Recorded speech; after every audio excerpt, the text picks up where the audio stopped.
Hello student, कैसे हैं आप सब। एक बार पुनः आप सभी का आपके अपने चैनल शिव कोचिंग क्लासेस पर स्वागत है।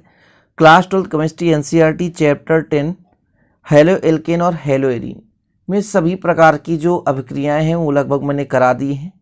और अब जो स्टूडेंट जो कुछ लघु त्रिप्रश्न हैं उनको करा रहा हूँ, और जो भी पिछले वीडियो है ना मैंने अपलोड कर दिए हैं उनको आपको प्लेलिस्ट से देख लेना है यदि अभी तक आपने नहीं देखा है। प्लेलिस्ट में क्रम से वीडियो मिल जाएंगे, छोटा सा वीडियो रहता है। बढ़िया से तैयार करो, कम पढ़ाई करो लेकिन अच्छे से तैयारी करते चलो। जिससे मैं आज 5 लघु उत्तरीय प्रश्न कराऊंगा, इन 5 प्रश्नों को आपको तैयार कर लेना है। देखिए, बेसिक से पढ़ाई करो, जब आप अच्छे से पढ़ाई करेंगे तो क्वेश्चन कहीं से भी आएगा, आप आसानी से कर पाएंगे। तो चलिए शुरू करते हैं और देखते हैं पहला क्वेश्चन। तो आज का पहला क्वेश्चन है स्टूडेंट, जैम डाई हैलाइड और बिस डाई हैलाइड किसे कहते हैं। जैम डाई हैलाइड और बिस डाई हैलाइड किसे कहते हैं। जिसका आंसर बहुत ही आसान है स्टूडेंट। जैसे देखिए, मान लीजिए कोई आपके पास कार्बनिक यौगिक है। डाई हैलाइड का मतलब क्या होता है, 2 हैलोजन तत्व जुड़े हों। 2 हैलोजन तत्व जुड़े होंगे उसे हम कहेंगे डाई हैलाइड। पहले समझने की कोशिश करें। डाई मतलब होता है 2, हैलाइड मतलब हैलोजन तत्व। जैसे आपके पास यदि एक यौगिक है उसमें 2 हैलोजन तत्व जुड़ा है तो उसे हम डाई हैलाइड कहेंगे। लेकिन 2 कंडीशन है, यदि एक ही कार्बन परमाणु के साथ दोनों हैलोजन तत्व जुड़ा है तो उसे जैम डाई हैलाइड कहेंगे। समझ पा रहे हैं। और यदि 2 आपके पास हैलोजन तत्व जुड़ा है लेकिन वो दोनों के दोनों अलग अलग कार्बन से जुड़े हुए हैं तब उसे कहेंगे हम बिस डाई हैलाइड। ठीक है। जब आपके पास कोई यौगिक होगा और उस यौगिक में दोनों हैलोजन तत्व एक ही कार्बन परमाणु से जुड़ा है तब उसे जैम डाई हैलाइड कहेंगे। लेकिन उसी जगह यदि दोनों हैलोजन तत्व अलग अलग कार्बन के साथ, मतलब एक हैलोजन तत्व दूसरे कार्बन से तो दूसरा हैलोजन तत्व अन्य किसी कार्बन से जुड़ा है, उसे कहेंगे क्या, बिस डाई हैलाइड। चीजें क्लियर। अब आप समझ गए होंगे, अपने भाषा में समझने की कोशिश करें फिर आप आसानी से लिख सकते हैं। तो देखिए, जब हाइड्रोकार्बन के एक ही कार्बन परमाणु पर दोनों हैलोजन परमाणु जुड़े होते हैं तो उसे जैम डाई हैलाइड कहते हैं। जैसे यहां पर देख सकते हैं आपके पास 2 कार्बन है और नंबरिंग करेंगे तो 1 2 तो 1 1 मतलब 2 जुड़े हुए तो 1 1 डाइक्लोरो एथेन। ठीक है, एथेन एक कार्बन और ये 2 कार्बन, इसलिए एथेन। और वहीं पे 2 हैलोजन परमाणु निकटस्थ या निकटतम 2 विभिन्न कार्बन परमाणुओं से जुड़े हों तो उसे बिस डाई हैलाइड कहते हैं। मतलब समझने की बात यह है कि पास पास स्थित 2 कार्बन परमाणुओं से जब 2 भिन्न भिन्न है ना हैलोजन तत्व जुड़े होते हैं उसे हम क्या बोलते हैं स्टूडेंट, बिस डाई हैलाइड। जब 2 हैलोजन परमाणु निकटस्थ हो या निकटतम 2 विभिन्न कार्बन परमाणुओं से जुड़े हों उसे क्या कहते हैं, बिस डाई हैलाइड। यहाँ पर आप देख सकते हैं एक क्लोरीन पहले कार्बन के साथ और दूसरा क्लोरीन आपका दूसरे कार्बन के साथ जुड़ा हुआ है। तो 1 नंबर पे भी जुड़ा हुआ है, 2 नंबर पे तो 1 2 2 है तो डाई, क्लोरीन है तो क्लोरो एथेन। ठीक है, तो 1 2 डाइक्लोरो एथेन। तो क्या हो गया स्टूडेंट, जब एक ही कार्बन के साथ 2 हैलोजन तत्व जुड़ा है उसे हम कहेंगे जैम डाई हैलाइड। और जब अलग अलग कार्बन के साथ दोनों हैलोजन तत्व जुड़े हुए हैं तब उसे कहेंगे स्टूडेंट क्या, बिस डाई हैलाइड। ओके, चलिए अगला क्वेश्चन है आपका कि क्लोरोबेंजीन यदि आपके पास है, इसे अंधेरे में FeCl3 की उपस्थिति में क्लोरीन के साथ क्रिया कराएंगे तो क्या बनता है। क्लोरोबेंजीन आपके पास है, क्या है स्टूडेंट, क्लोरोबेंजीन। इसकी क्रिया किससे कराएंगे, FeCl3 की उपस्थिति में अंधेरे में क्लोरीन से क्रिया कराएंगे तो अर्थो डाइक्लोरोबेंजीन बनता है और पैरा डाइक्लोरोबेंजीन बनता है। क्या बनता है, अर्थो डाइक्लोरोबेंजीन और पैरा डाइक्लोरोबेंजीन। इसको आप रिएक्शन के माध्यम से समझेंगे। चलिए रिएक्शन करा देते हैं। यहाँ पे देखिएगा स्टूडेंट कैसे रिएक्शन कराएंगे। तो ये आपके पास है क्लोरोबेंजीन, ये आपके पास क्लोरोबेंजीन, इसकी क्रिया किससे करा रहे हैं, क्लोरीन से। किसके उपस्थिति में, तो FeCl3। और कैसा रहना चाहिए माध्यम, अंधेरा। ठीक है, तब क्या बनाएगा, देखिएगा रिएक्शन के बाद अर्थोक्लोरो, मतलब ये बेंजीन रिंग हो गया, इसके साथ क्लोरीन तो अर्थो पर भी जुड़ जाता है, और पैराक्लोरोबेंजीन, पैराक्लोरो डाइबेंजीन, ऐसा ये हो गया।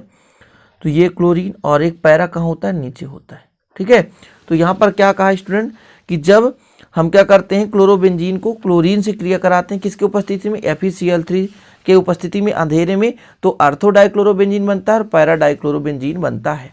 देखिए, इसको यदि प्रधान क्रियात्मक समूह मानते हैं तो इसके दाएं बाएं जो कार्बन होते हैं उसे ऑर्थो कहते हैं।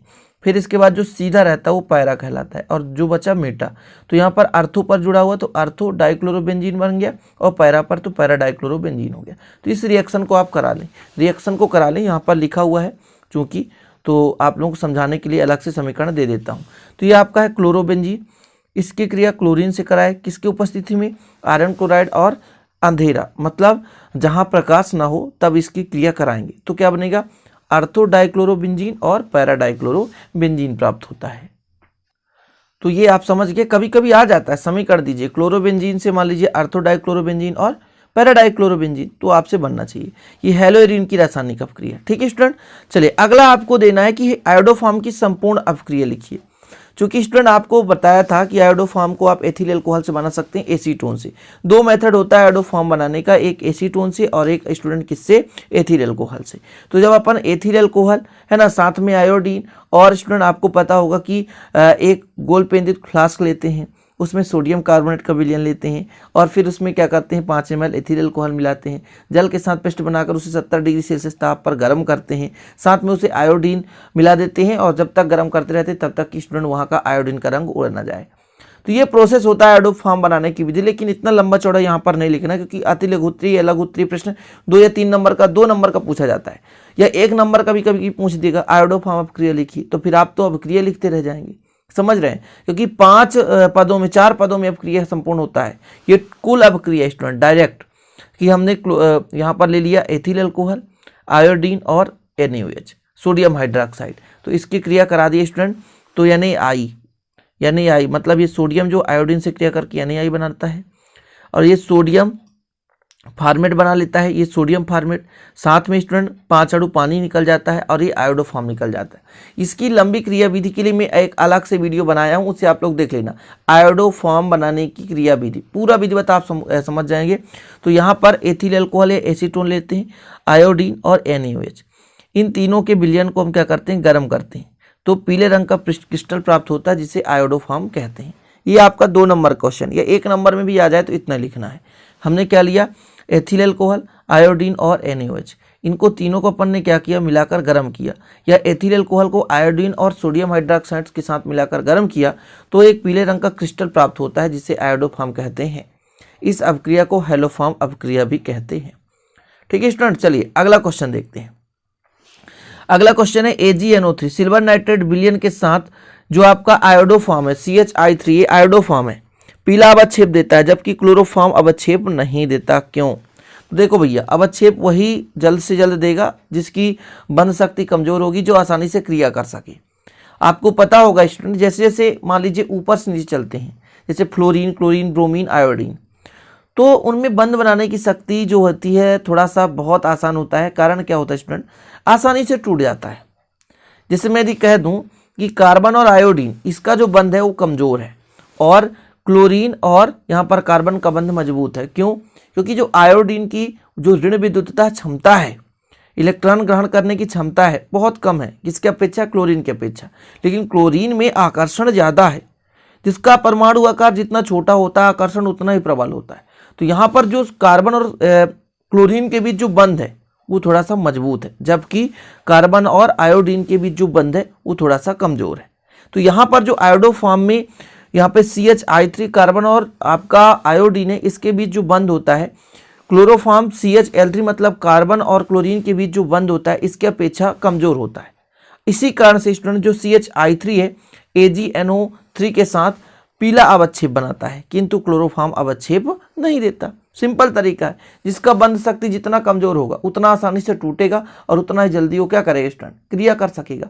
तो यहाँ पर जो आपका आयोडोफॉर्म है, इसमें कार्बन और आयोडीन के बीच जो बंध शक्ति है कमजोर होती है, और इतनी ही आसानी से बंध बनाकर अवक्षेप देता है। जबकि क्लोरोफॉर्म में बंध शक्ति थोड़ा सा क्या होता है, मजबूत होता है, इस कारण से वो टूटता नहीं है, और इसी कारण से वो अवक्षेप नहीं देता। क्लियर? उत्तर तो आप देख ही रहे हैं, स्क्रीनशॉट ले लिया करो। ओके, चलिए आखिरी क्वेश्चन, क्या होता है जब एथिल ब्रोमाइड को एल्कोहलिक KOH के साथ गर्म करते हैं? एल्कोहलिक मतलब थोड़ा सा मात्रा में एल्कोहल, तो स्टूडेंट जब हम यहाँ पर देखिए ये आपका क्या है, एथिल ब्रोमाइड, एथिल का सूत्र होता है C2H5 और यदि उसमें ब्रोमीन जुड़ गया तो एथिल ब्रोमाइड है। फिर आपका KOH, तो ध्यान देना ये जो पोटेशियम है K जो है वो Br के साथ क्रिया करेगा तो KBr बना लिया। यहाँ पर जो HO है ये बचेगा, HO एक H इससे लेगा तो H2O बना लेगा, ये H2O। अब बचा कितना, C2H4, तो C2H4 एथिलीन बनाता है। तो जब हम एथिल ब्रोमाइड को, किसको, एथिल ब्रोमाइड को एल्कोहली KOH के साथ उबालते हैं तो एथिलीन बनता है। क्या बनता है प्यारे भाइयों, एथिलीन बनता है। फिर से समझे क्या होता है जब एथिल ब्रोमाइड को एल्कोहली KOH के साथ गर्म करते हैं, तो जब एथिल ब्रोमाइड, एथिल मतलब C2H5, ब्रोमाइड यानी Br, तो C2H5Br को एल्कोहली KOH यानी पोटेशियम हाइड्रोक्साइड के साथ गर्म करते हैं। तो एक साइड का तो आपको पता है एथिल ब्रोमाइड और एल्कोहली KOH। अब इसकी क्रिया कैसी होगी, तो स्टूडेंट ये टूटता है धन और ऋण में, ये भी टूटता है, तो इसका ऋण इसका धन, इसका ऋण इसका धन, तो KBr बना लिया है ना। इसके बाद यहाँ पे OH है तो यहाँ से एक H लिया तो H2O बना लिया और बचा आपका क्या, C2H4, तो C2H4 एथिलीन। तो इस प्रकार के आज के हो गए आपके 5 जो क्वेश्चन लेकर आया था। और यदि 5 क्वेश्चन आप तैयार कर लेते हैं एक दिन में, स्टूडेंट बहुत है यार। मैं यदि आपको 2 भी क्वेश्चन यदि एक दिन में कराता हूं, यदि आप तैयार करते चलो तो महीने में 30 दिन होता है और 60 क्वेश्चन तैयार करोगे। एक बार यदि सोचने की बात है, आप लोग कहोगे सर क्वेश्चन बहुत कम कराते हैं, है ना। आप एक दिन में एक भी क्वेश्चन तो कर लो तैयार मेरे भाई, तो 30 दिन में 30 क्वेश्चन तैयार करोगे, मतलब 2 पार्ट आसानी से याद कर लोगे, तैयार कर लोगे, है ना। तो इस प्रकार से आप क्रम बाय क्रम, यदि ज्यादा पढ़ना है तो वीडियो आप जाकर प्लेलिस्ट में देख लो, पुराने वीडियो भी बहुत सारे हैं जिनको आप पढ़ाई कर सकते हो, कोई दिक्कत नहीं है, सब सेम सिलेबस है। तो चलते हैं स्टूडेंट, फिर अच्छा लगे तो लाइक जरूर कर देना, दोस्तों के साथ शेयर कर देना, नए हैं तो चैनल को सब्सक्राइब कर बेल आइकन भी प्रेस कर लेना। मिलते हैं अगले वीडियो में इसी प्रकार के नए टॉपिक के साथ, तब तक के लिए जय हिंद, वंदे मातरम।